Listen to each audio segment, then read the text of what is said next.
Nosaltres ho cultivem en ecològic per el tema de que els químics i els pesticides, tot això, van tenir un menú i tot va començar un poc per ell. I ja pensant en tot el menú, pensant en tota la gent que ha de menjar sa, tots els pesticides, tot això no du res bo. Som na Pili, som un matrimoni de Manacor, fèiem hortalissa i verdura ecològica des de l'any 2017.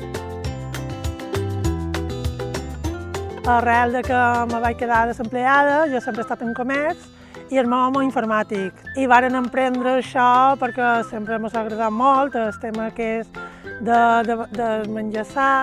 I nosaltres el que volem és que tothom pugui tenir una bona alimentació i que tothom s'ho pugui permetre.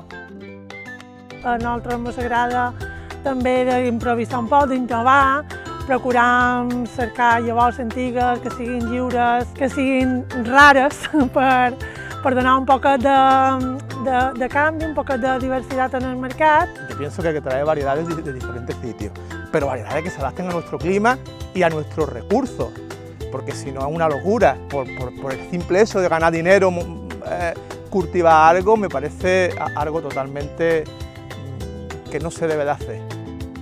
Nosaltres procurem de fer tot el procés, també per el tipus de sembra que estem fent de llavors així més inusual, no tenen els plantaristes, i també perquè ens agrada també bé, de les nostres enciams, les bledes, l'espinac, de procurar de tenir les llavors nostres, que anem guardant també d'un any cap a l'altre, el tipus de turba, i així els clients també tenen la confiança quan anem als mercats de que és tot nostre. El mercat de Palma valora molt els clients. Els clients que t'aprecien el que fas, moltes de vegades m'emocionen i tot, perquè t'agraeixen que vagis, t'agraeixen que duguis aquest tipus de verdures, hortalisses, ecològiques, sanes, i és una gossada anar en aquest mercat.